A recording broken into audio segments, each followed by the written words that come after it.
প্রত্যেকবার সেই একঘেয়ে ফ্রাইড রাইস, পোলাও আর খিচুড়ি। এগুলোকে এবার বাদ দিয়ে একবার ট্রাই করে দেখুন আমার বানানো রসম রাইস। একবার খাবেন তো আপনার ফ্যামিলি মেম্বাররা প্রত্যেকবার এটার প্রতি ফিদা হয়ে যাবে। Hi, I am Shivani. তো আমার সিম্পলি শিবানীর এই চ্যানেলে আপনাদের অনেক অনেক স্বাগত।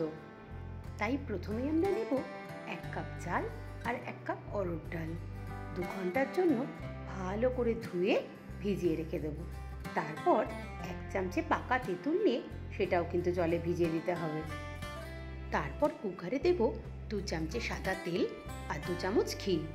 তেল আর ঘি একটু গরম হয়ে গেলে আমরা দিয়ে দেব 1/2 চামচে কালো সর্ষে, একটুখানি জিরে, 2টো শুকনো লঙ্কা চিড়ে দিয়ে দেব, আর তারই সাথে যোগ করব গোটা গোলমরিচ, কারি পাতা, হিং আর কাঁচা লঙ্কা।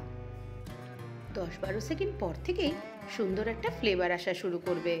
তখন আমরা দিয়ে দেব খোসা ছাড়ানো গোটা রসুন।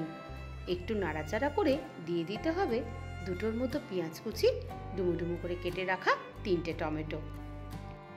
এরপর মশলার কথায় আসা যাক। পেঁয়াজ নিজের কালার চেঞ্জ করতে শুরু করলে দিয়ে দেব 1/2 চামচে লঙ্কার গুঁড়ো আর 1/2 চামচে কাশ্মীরি লঙ্কার গুঁড়ো। তারপর দিতে হবে 1/2 চামচে ধনের গুঁড়ো আর আন্দাজ মতো হলুদ গুঁড়ো। একটু সটে করেই দিয়ে দিতে হবে 1 চামচে সাম্বার মশলা আর আন্দাজ মতো নুন। সব কিছু ভালো মতন মিক্স করে নিয়ে নিতে হবে। এটা বেশি কষানোর দরকার নেই। তাই এরপরে দিয়ে দেবো আমরা ভেজানো চাল আর ডাল। 5 মিনিট সেই দুটোকে ভেজে নিতে হবে। তারপর বন্ধুরা, জলের আন্দাজটা আমি তোমাদেরকে বলে দিই। চাল আর ডাল তার পরিমাণের 4 গুণ বেশি কিন্তু জল দিতে হবে। যেমন আমি এখানে 1 কাপ চাল আর 1 কাপ ডাল নিয়েছি আর জল দিয়েছি 8 কাপের মতো। তারপর ব্যাস 2 কি 3টে সিটি দিয়ে দিতে হবে প্রেসার কুকারে।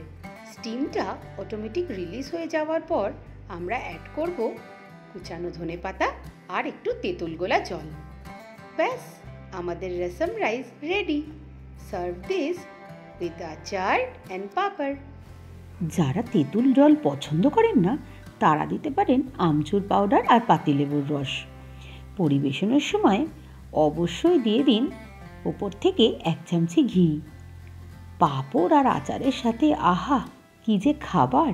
যদি মুখে না লেগে থাকে তাহলে আমায় বলবেন। এই তো নিন, একেবারে ready super tasty, super healthy rasam rice. সবাই আপনারা প্লিজ প্লিজ বানান আর খেয়ে আমাকে জানান আপনাদের কেমন লাগলো। আমার ঘরে তো সবার খুব ভালো লেগেছে। আশা করি আপনাদেরও খুব ইচ্ছা করছে। তো তাড়াতাড়ি বানিয়ে ফেলুন এই রসম রাইস।